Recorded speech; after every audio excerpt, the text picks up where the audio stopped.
everybody, to The Hang once again, live in New York City, Central Park. Ryan Devlin. What's up, bro? 0 for 2. Same as the other one. Oh, gosh. We are happy to be here live with you in the beautiful Central Park, Manhattan, New York City, with my favorite alto player in the entire planet, not named Dick Oates. There we go. Listen, man. No, literally, he's my favorite lead alto player out there. And favorite, just one of my favorite saxophonists in general, but lead alto is Mr. Andrew Gould, everybody. Give it up. How's it going? Yeah, man. Be here. Thank you, guys. Yeah, man. So it's great to have another alto player here, you know, even though you just said you're about to play a gig playing tenor, but that's okay. That's good. That's true. That's true. Yeah, I try not to spread that around too much. No, I won't. But yeah, I failed pretty bad at that now, so. So, man, I mean, the way we start off a lot of these is just like, for those who might not know who you are, know your music, know you as a person, explain it to all those people who Andrew is. Sure, in your own words. Yeah, well, I'm mainly an alto saxophone player. I grew up on Long Island, so I've been in New York my whole life. Let's see, what else? That's about it. No, Yeah. Hey, that's okay. No, like I went to SUNY Purchase for my undergrad, to my master's in Manhattan School of Music. Studied with a ton of really great guys. Steve Wilson, Jimmy Green, George Garzone, Dave Pietro, ton of really great musicians. But yeah, I've just been around here since then. And yeah, I'm just trying to do the thing and make good music and have fun in the process, you know? I think you're doing it. Yeah, it seems like you are. Most of the time. Yeah, man. What's up, everybody? Dave and Ryan here. So sorry to take you away from today's episode. We just have something exciting to announce. We have a brand new PDF package that we're bringing to you called How to Hang on a Jazz Standard, 2 approaches to the same tune. In this PDF package, there's 10 etudes from each Dave and I, all transposed B flat, E flat, and C, and it's both of our approaches to the same tune.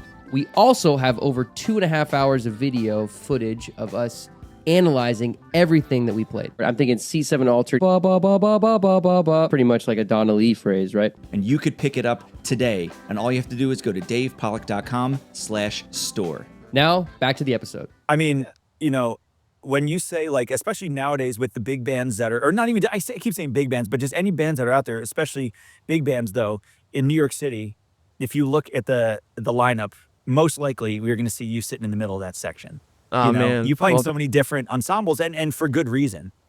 The way you approach, I'm a big fan, just the way you approach playing lead alto, because lead alto to me, and I actually want to ask you this just as a straight up question, like, what are some of your, I guess, thoughts on lead alto playing, specifically lead alto versus just playing saxophone or improvising or whatever? Because I get questions about that, and I can only give, what I know, but I'd like to hear from you. Like, what do you think about that? Like, compared to other types of playing, or things that you focus on for like lead play, like section playing type things. Sure. Yeah.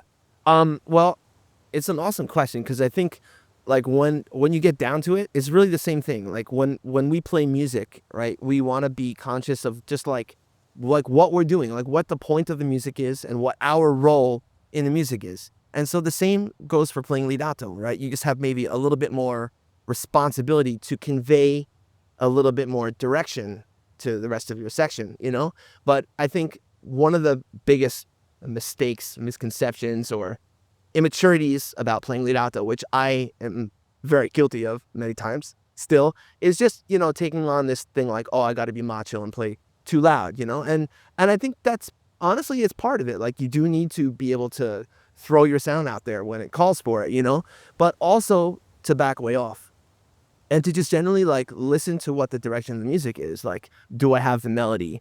Am I playing a background? Is this a counter line? And then playing dynamically accordingly with what that section is, And so I think that's honestly, like, the biggest thing that I think about when playing lead alto is just, like, what the point of my part is in the music and where it's going. And like, okay, this section starts here, but by the end of it, it builds up to here, and then we're into a shout chorus, So like, I'm thinking about starting soft enough to give myself enough build to then logically arrive at the next dynamic, or whatever it is. Just like the idea of direction in music, like, great album, by the way, Herbie Hancock. Oh, wow.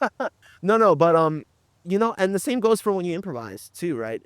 I think it's good to think about that direction in an improvised solo or when you play a melody or anything like that. It's just now, okay, I'm in charge of conveying a little bit more of my own personal take on what the dynamics and the inflections and the articulations are going to be, you know? So yeah, I mean, that's the main thing that I think about actively when I'm doing it, you know? But a lot of it came from listening to my idols and heroes, of which Dick Oates, like you mentioned, is Yeah. very much at the top of that list. But you know, I mean, there's a lot of really great lead alto players and great section players alive today, and also, you know, who have passed. You know, Marshall Royal, he's pretty far up there for me. Yeah. He's really like my main frame of reference, you know, especially because I feel like the Thad stuff, which is really what Oates plays a lot of in the Vanguard band, right? That's a lot of Thad and then extensions of Thad like Brookmeyer, Neely. But Thad was in Basie's band, right? So Thad got his initial experience with arranging and playing in a section with Count Basie. So, well, who played lead with Count Basie? Marshall Royal. So to me, I feel like a lot of it really comes from him. And Marshall really got a lot of it from Johnny Hodges, because he, from what I hear, heard Johnny Hodges when he was young and said, wow, I want to take this out in front of the band's soloistic approach and apply it to a saxophone section, you know? And so those two are really the main heroes for me, you know? But anyway, I could go on and on. Would you say that when you're reading, you know, lead alto charts, maybe even for the first time or whatever, how much are you recalling off the page stylistic stuff? Because I know that, like you're saying, you know, you're commenting on all these guys, they all play lead alto a little bit differently. Yeah. How much of that do you recall, like when you're reading and playing?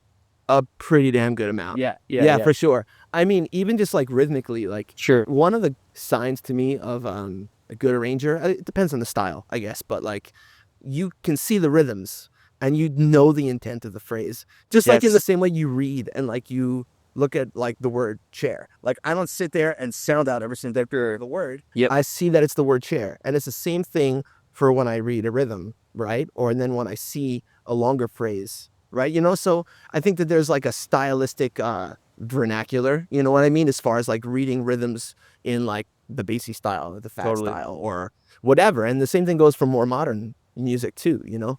Yeah. So yeah, a lot of it, I think a big percentage is definitely like, you know, just kind of going off what I remember and what I've absorbed and trying to make it happen. You know?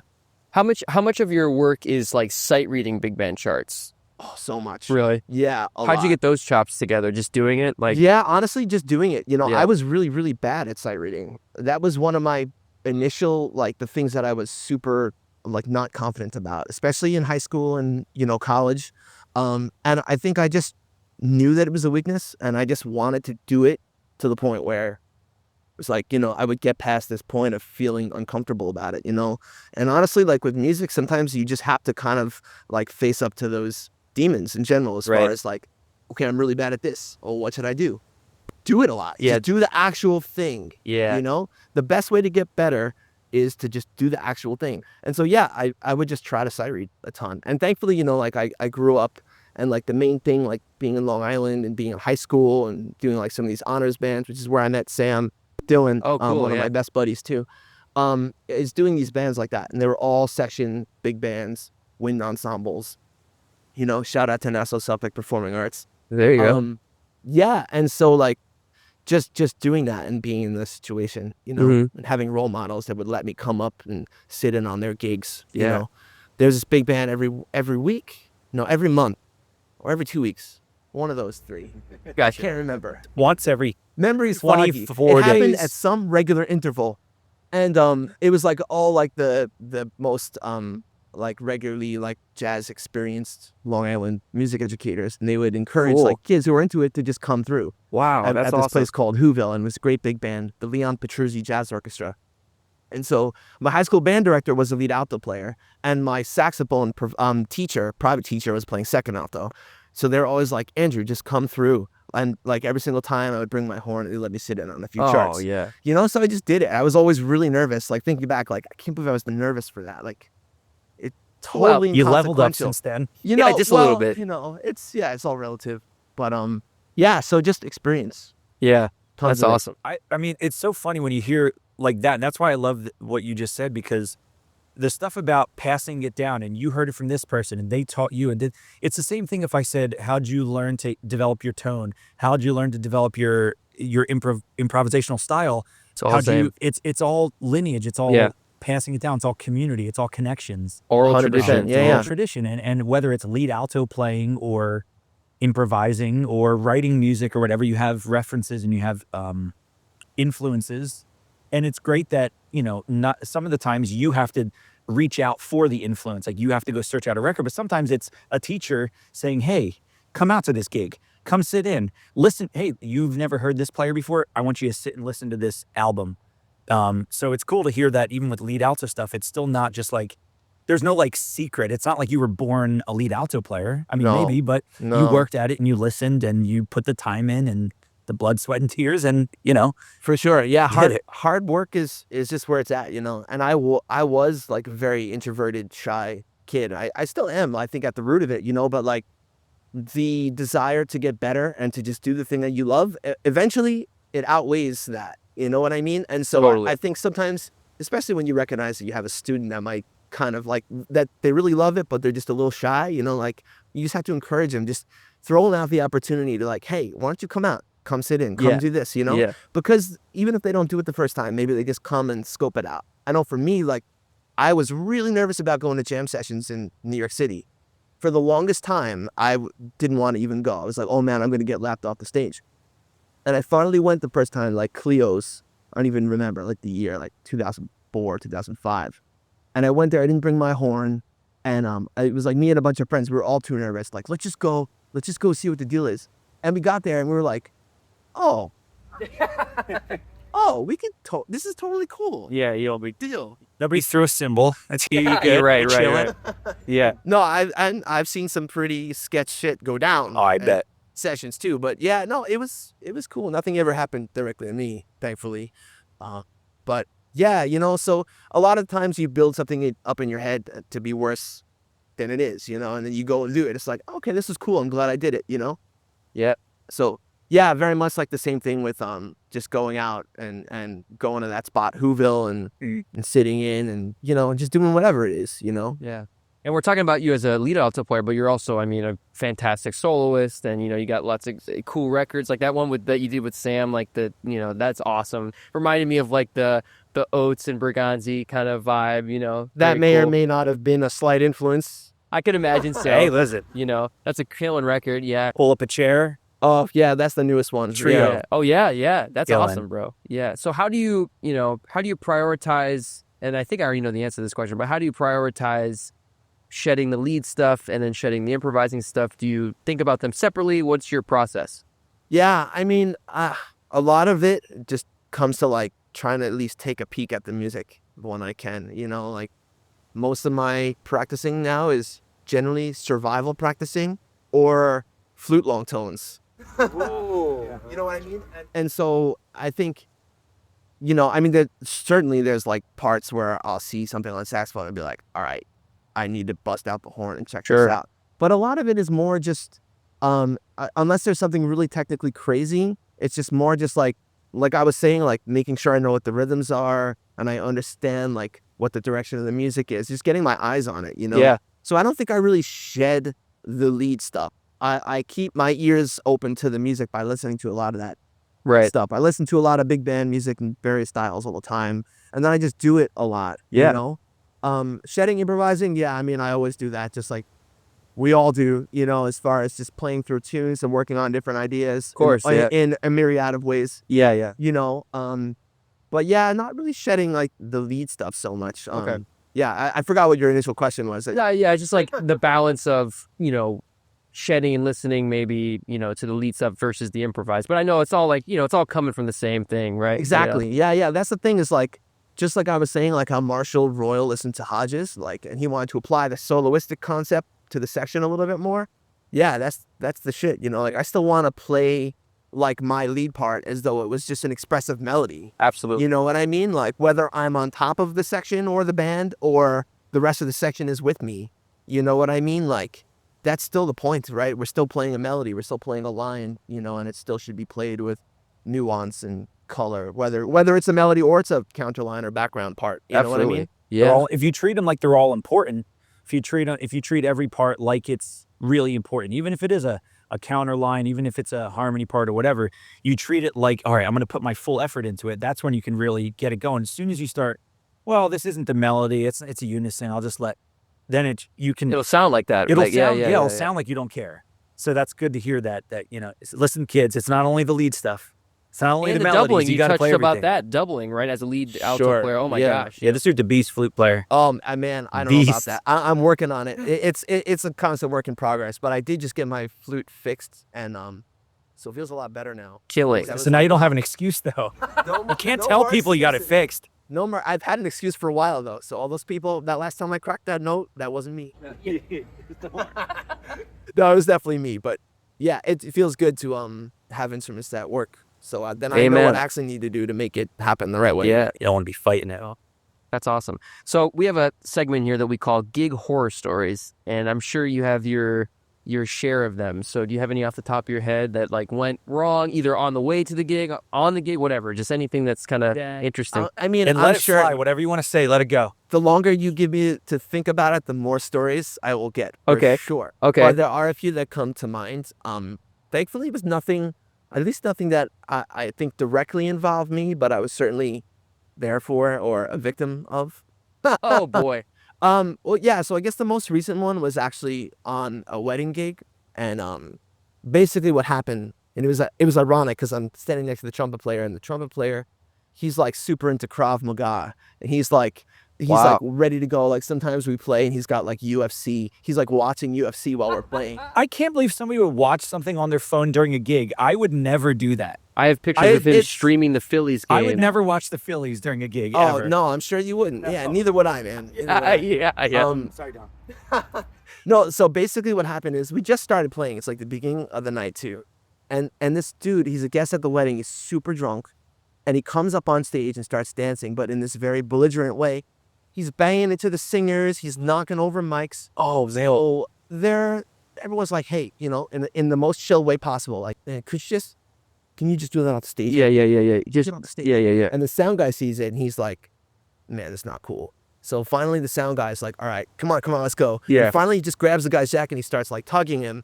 Oh man. And the dude who's dancing drunk turns around and just throws his fist.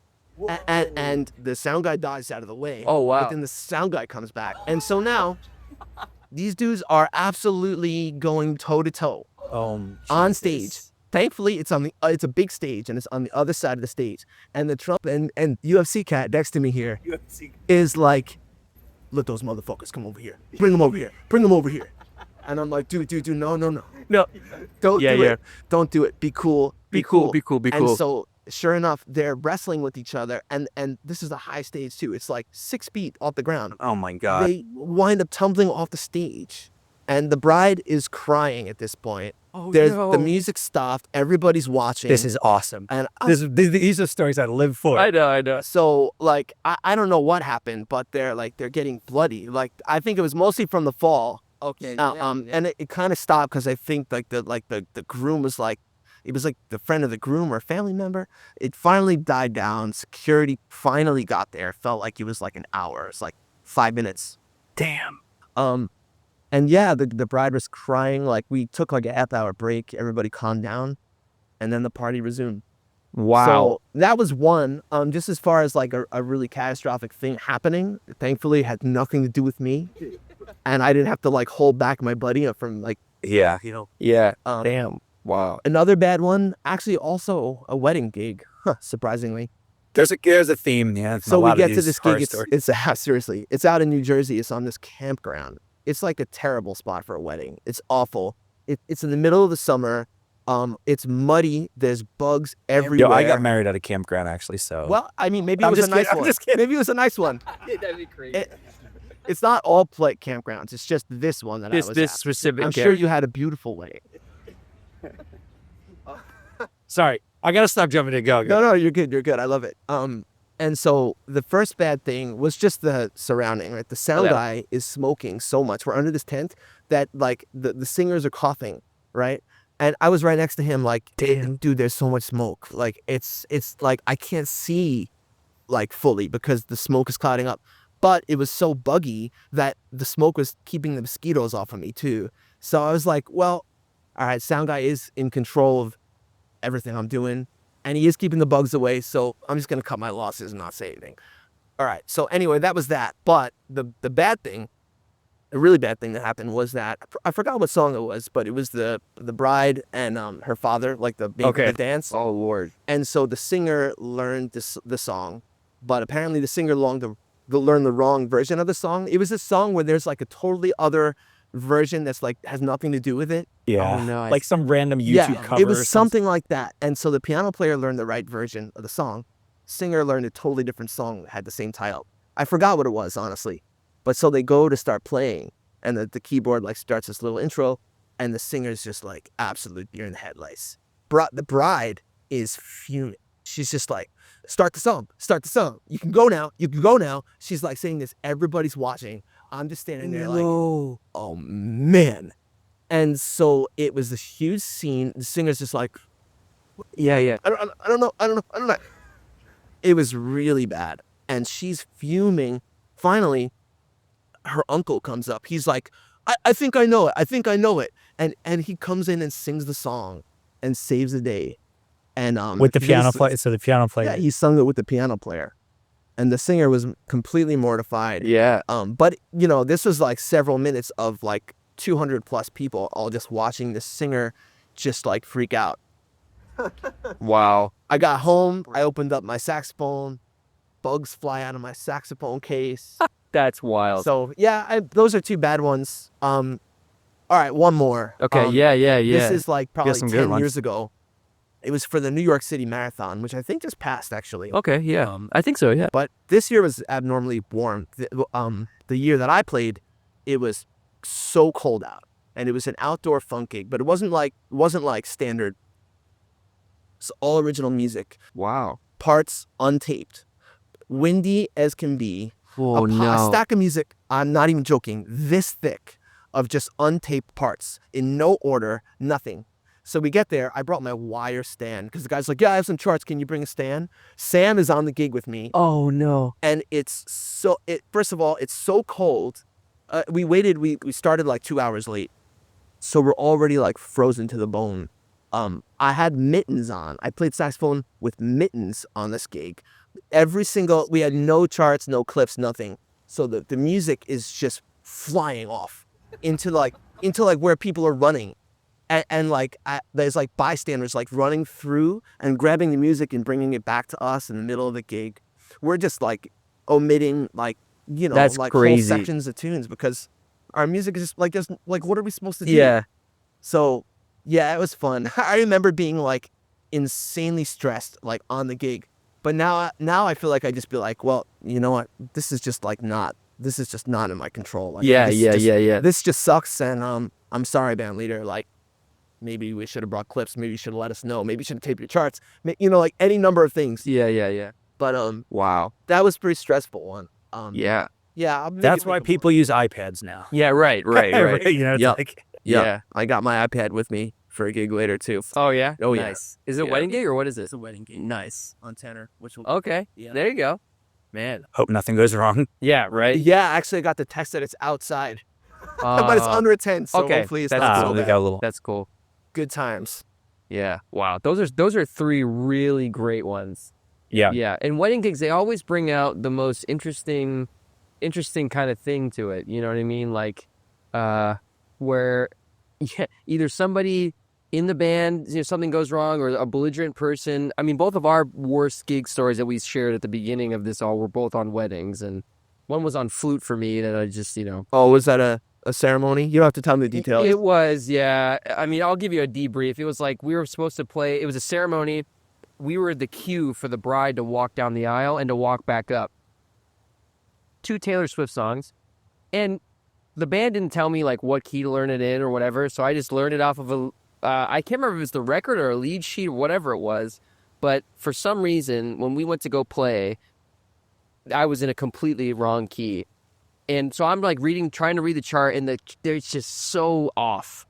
But thankfully, somehow the bride was like, okay, we're gonna walk down, because she heard the melody on the flute, but everything else below was bad. So then like on in between, like while they're having the ceremony, I'm like sweating and trying to tell the guys like, okay, what key are we doing this next one in? Because I'm only going to play it in this key. I'm playing flute, you know. And then of course we start and we're in the wrong key again. Oh no.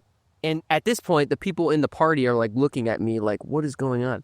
And so thankfully I had a soprano because I had played Cocktail Hour before that. So I threw my flute on the ground and I picked up a soprano and like played it in the right key. But that was the most embarrassed I've ever been in my life. Like, because, you know, it's so important to this person and they're walking down the aisle to go get married and they're expecting to hear this beautiful like Taylor Swift song and they hear it completely wrong. That's always like the most nerve-wracking thing Yeah. when like the stakes are just high. It's You know so what I high. mean? Like and it's such a popular song, you know? They know what it's supposed to.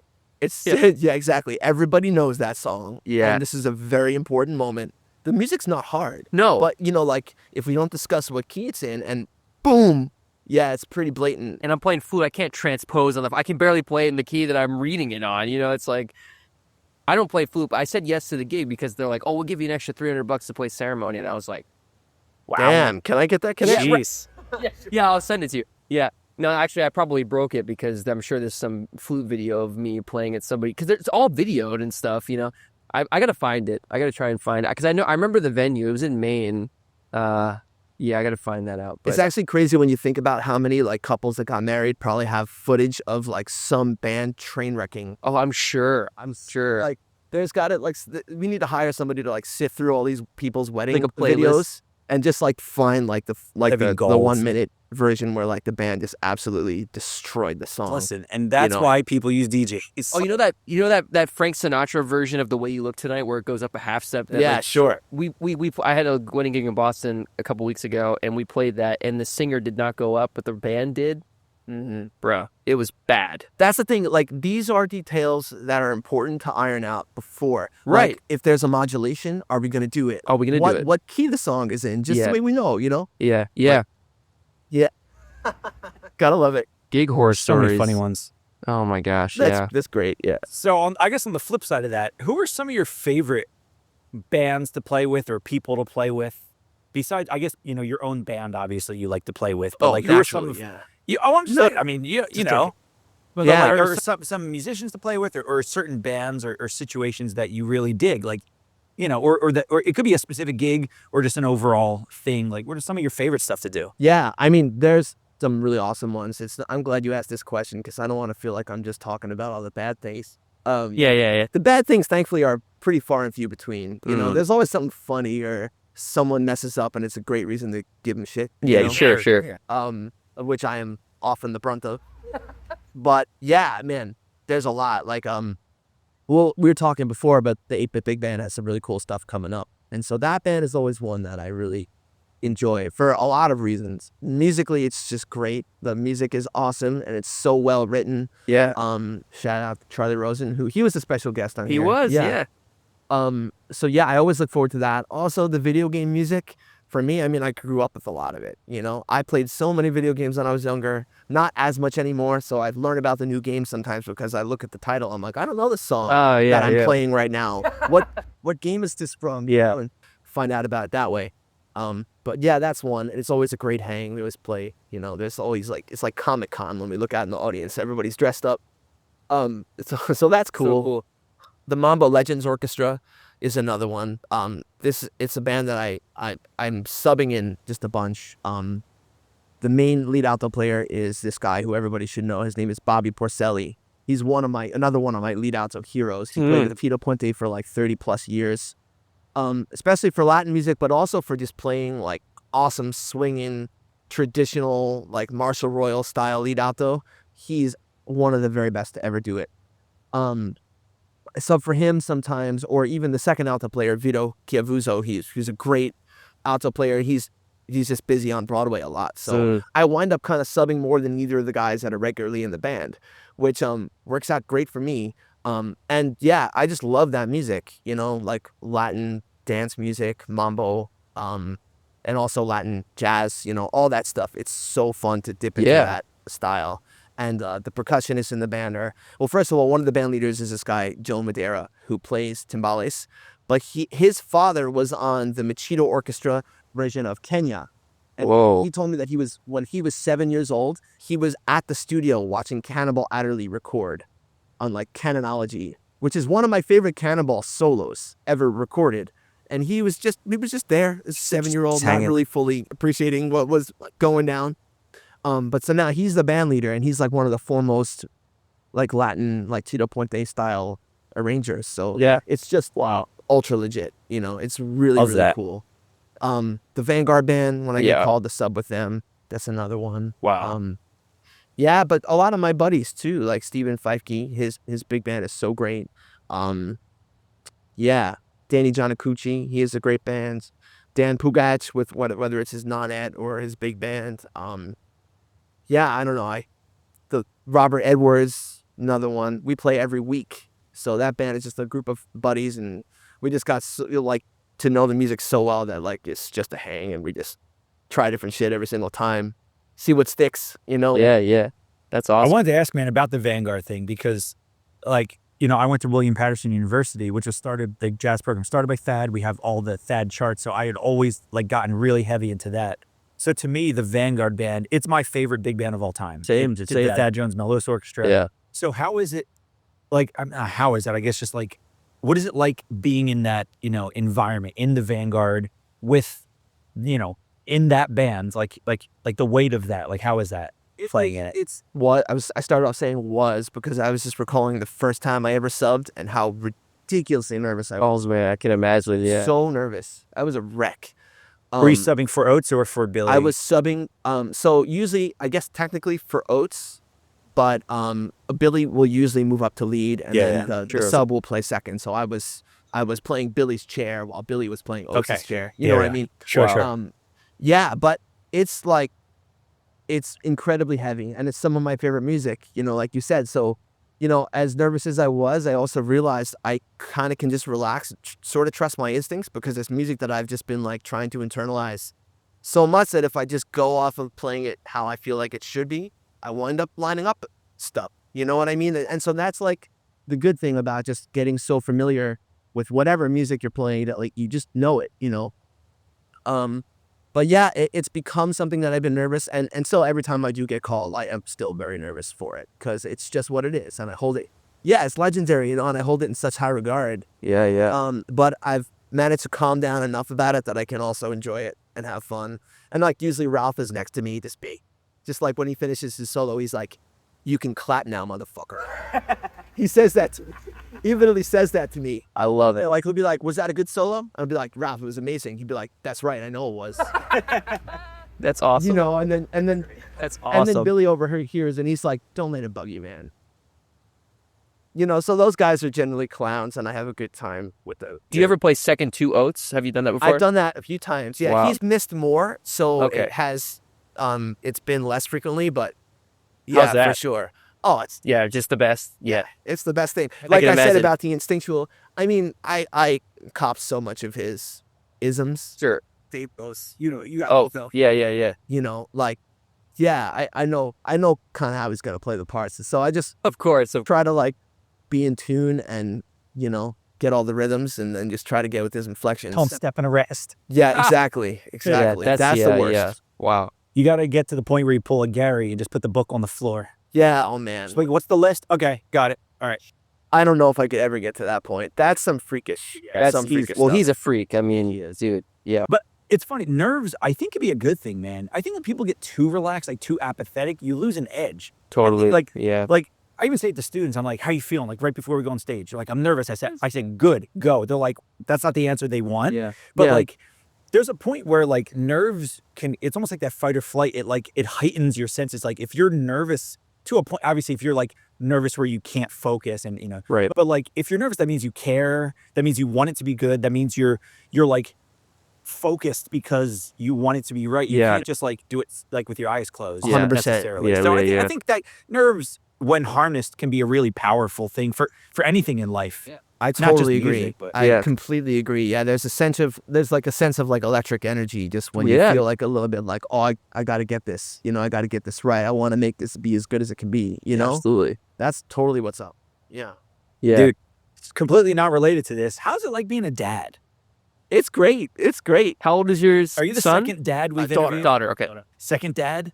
Or Wait. anybody else have did Mike Tucker have kids?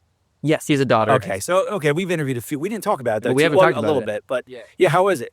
It's awesome. I mean, it's the best thing in the world. Oh, It's- man. Yeah, it's totally. It definitely it puts everything in perspective as far as what's important about Oh, life yeah. and realizing.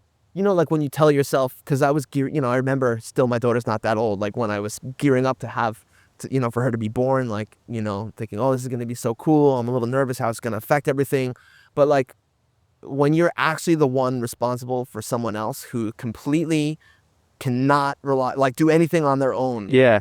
it just puts life in perspective for you, And so, yeah, that's also a nerve-wracking thing in and of itself. I was really nervous for a while about that, just being a dad. Am I gonna Stakes be are able pretty to do high. this? You're responsible for a life. Yeah, speaking of, it's not just a bride walking down the aisle, which I also get nervous about too.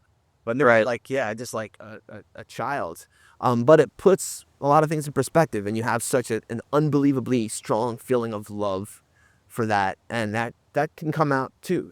There is a thing I think if you live it, it can come out of your horn. I forgot who said that, but there's definitely something to that. Absolutely. And you play so- who you are, right? You play who you are, exactly. And it doesn't mean you have anything less to say emotionally just if you don't have a kid. Sure. Have your own experiences to share. But that is an experience that I feel like for better, I hope so, it comes out in a way, But Yeah. it's awesome. And I'll also say it definitely makes you get on another level of being organized. You know what I mean? I was so unorganized before I had a kid. Now I'm oh man, I have 10 minutes to practice. I'm gonna get so much done. And the little bit of time I do have, I maximize the productivity. You get real efficient. Yeah, exactly. man. So that's been kind of a cool thing too. But it's awesome and it's really fun. It's awesome. Are you going to introduce her to the saxophone? Are you going to let it happen? What's your plan for that? Yeah, I don't want to push it too Yeah. much. I mean, clearly she's gonna know about it. Sure. I'm gonna actually. Her birthday is on Monday, so I'm gonna go into her kindergarten class and play for the kids. Dude, So you got that'll to be- film that. that'll Oh be- my God. That'll be funny. Yes, But, absolutely. She already says oh, I want to learn how to play, or she gets sad if I go to a gig. She's like, when I get older, I want to come with you to all your gigs. I'm like, all right, well, we'll see if you still think that when you're older. But Sure. That's you're amazing. welcome to if you want. Yeah. Ew, Dad, get away. You wait till she's 13. Oh man, 14. Yeah, Good luck. Yeah, right. that's gonna crush me if that happens. I'm just hoping that every day I evolve enough, so that way when that day comes when she's 13 and she says, "Get away from me, Dad," I'll be able to handle it emotionally. Yeah. Because Although- right now I would just be I would melt into a puddle of sad goop You're like, right what now. do you mean? Yeah. Aw, that's awesome, man. Yeah. The next record, you got to have you written a song for her influence? Yeah. Yeah. So the whole album, Pull Up a Chair, is completely dedicated to her. Oh man, that's amazing. The idea of Pull Up a Chair is adding someone to the Oh picture. You know what I man, mean? that's so cool. And the tune Pull Up a Chair is actually based on T for Two. Oh, And so I okay. was okay, there was two, now there's three. Pull Up a Chair. Man, that's killing it. That's the whole record, and every song He's on got it there going on. is- Yeah, he does. There you go. I was so ready to talk this. Wow, he's This PR wasn't trained. planned. This wasn't planned. By the way, any links you want us to put for that album, Yeah, people we'll can do check. well. Oh, Yeah, man, You know, thank just you. to- let's go check it out for real. Yeah, man. Buy it if it's on. Is it on Bandcamp? It is on Bandcamp. That's yeah, where you got to go first. We'll put that link. yeah, Bandcamp is a good way to go for Yeah. sure. Yeah. Kick in a bit. Man, that's so awesome. Yeah. I was going to say hobbies outside of music that you have, but I think hanging out with your daughter obviously is one. That's a big one for sure. Yeah, I used to be really into biking. I still have this Okay. really nice mountain bike, but I Cool. haven't been able to go as much. Hmm. But that was a big one. Back in the day, I played a lot of hacky sack. Oh yeah. So, yeah. Oh, yeah. I love that. I could still hack actually. Not bad. We did. Ooh. We had a rehearsal a few months ago with Pugach's big band, and the trumpet player brought a hacky sack. He's like, "Does anybody hack?" And I was like, "Get out of here! Let's go right now." Does anybody hack? That's I know. crazy. Yeah. So that's Wow. a thing. Yeah. What else? I don't really have much time for that much I else. bet now I you're wish I busy. did. Yeah, man. I wish I did. One day I'll get Yeah, some man. more hobbies. Yeah. There you go. That's awesome. I know you play around the city a ton. How often do you get playing outside of the city? Is it mainly with bands from the city that you're traveling with, or do you get called to travel, or how's that? How much How much of that are you doing? Yeah, for sure. I have done a lot of touring in the past with like various musicians and their small groups that I've met here in the city that want to go to Europe and do a tour, go to Asia, do a tour, whatever. But yeah, now it's primarily well, it's less. I think I'm on a constant NYC tour most of the time. Hey, Which I'm not complaining about. I'm happy. I'm happy to be here. Also because the kiddo's here too, and it's Yeah, just makes yeah. things easier, you know. And I feel bad if I'm away for more than like a day. I'm like, I miss everybody. But yeah, I would say like they're more like spot gigs, and they're with people that I've met or play with in the city too, you know.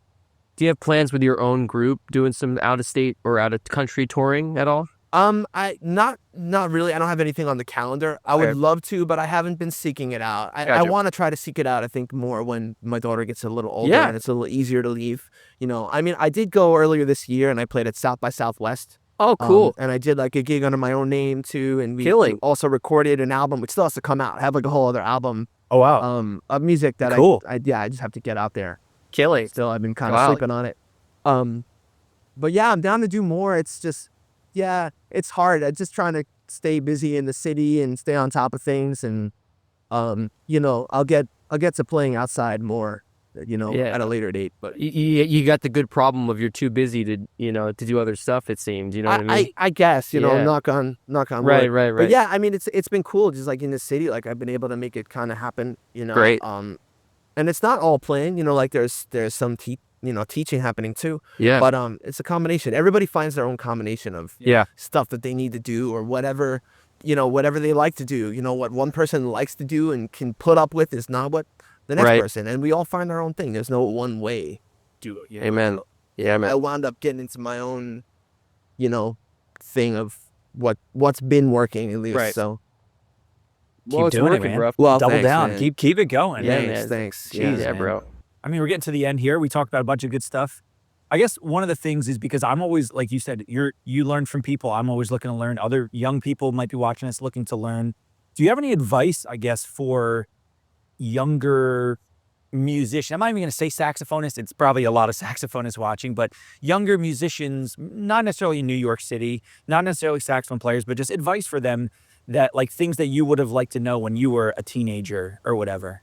You know, just in general. Yeah, I think like It could be life advice. It could be music specifically. It could be anything you want. yeah, maybe this kind of falls under both categories, but I mean, and not to sound cheesy, I guess it's sort of cheesy, but like just generally stay positive. You know what I mean? Like there's a lot of really messed up stuff going on in the world in general, and there's a lot of negativity. You know, I've actually found myself not wanting to be on like social media as much these days, is because you see one person post something that's so great, and then you see like a bunch of other people post all this negative stuff on there, and man, that's so not where it's at. Like the idea of playing well and sharing it with the world absolutely is where it's at. But like, just stay positive, and if you see something that you like, write something positive about it. If you see something that you don't like, just keep it to yourself, because you know what, like music is very subjective, and what one person likes might not be what someone else likes, and as long as someone likes it, that's cool. You know what I mean? But like, you don't have to go around telling anyone else what's good or what's bad. If someone likes it or it's liked, then it's good, you know? And it's very easy to just be negative about stuff. So yeah, and then get discouraged. So stay positive and work hard, and, you know, remember the reasons why you like things, you know? And I think that's the way to go, you know? Like, yeah, it's easy to get caught up in school and academia and feel like, oh, now this is a requirement, so it's not fun anymore.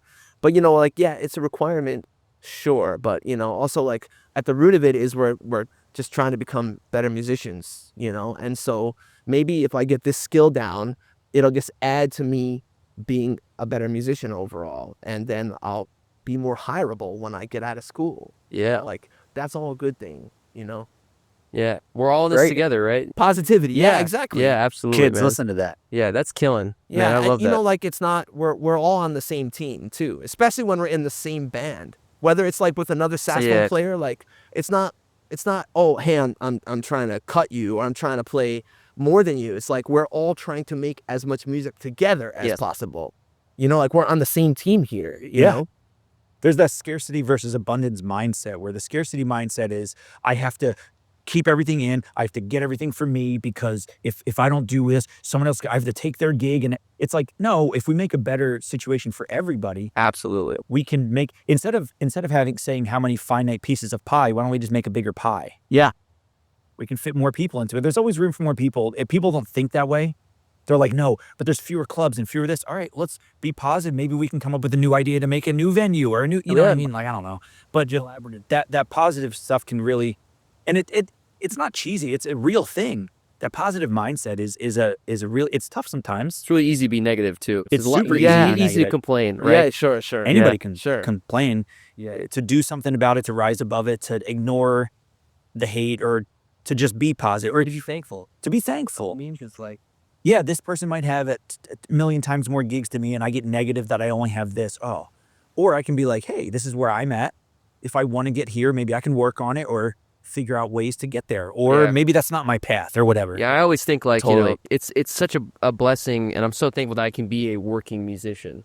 You know what I mean? Like I didn't even think that was possible when I was in high school. You know what I mean? And just that I get to play my saxophone as my job every day. You know what I mean? Or adjacent to that. You know what I mean? Like Absolutely. I don't have to go and do something I don't like. You know, it's like awesome, and it's so easy to, you know, the whole thing of like giving musician, it's the easiest, or what's the quote?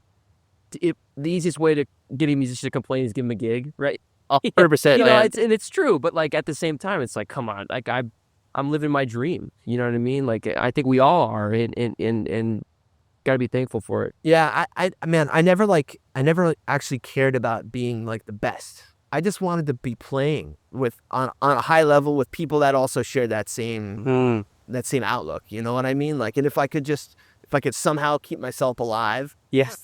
Yeah. financially speaking, kind of, you know, while doing that, then yeah, that's the goal. I just want to be doing the thing. You know, there's always going to be somebody better than you, and you know, and you can get really dark about that. Sure. Try to learn from it. Yeah. Become friends with that person and hang with them, you know, and then learn more, because there's always, and especially at that high level, like it's not even better or worse. Right. It's just different. It tastes this way or Yeah. that way. Mhm. It's all cool and it's all Yeah. better. Yeah. Absolutely. So Yeah. I love that. Yeah, man. That's gold right there. It's Gould. It's gold. Oh, that's a Gould point. God. see what you did there. See what you did there. I'm sure I'm I'm sure the you've first never person gotten that one. ever to say You're that. the first. You're the first. Yeah. That's killing, man. Oh man, Wow. this has been a blast. Yeah. Dude, Likewise. thank you so Of much. course. Thanks for hanging Of with us in course. Central You're the Park, man. man. Yeah. Anytime. Been a fan of your playing for a long time, so it's great to meet you. Likewise. Oh. I can't believe you haven't done I know. It is the first time. Yeah, But it was a good way to do it. By the True, way, true. I just have to put this out there. Playing second alto next to Andrew is the easiest job Oh, ever. man. Yeah. I mean, nerve because you got to get it right, but you make it so easy for people to play, like legitimately. Like, Well, I appreciate it's- it, man. You do everything right, and I'm like, wow, that was easy to like just lock in with you. We're on the same team, man. You were propping me up. You Oh, were yeah. propping hey, me up. there we go. Ah, It was, Yeah. it was easy playing with you. I remember. yeah, Oh, man. it's Yeah. cool, man. Well, thanks so much, Yeah, and absolutely. Everybody remember, the hang is more important than the gig. that's right. Yeah, true that. Killing. All right, bro.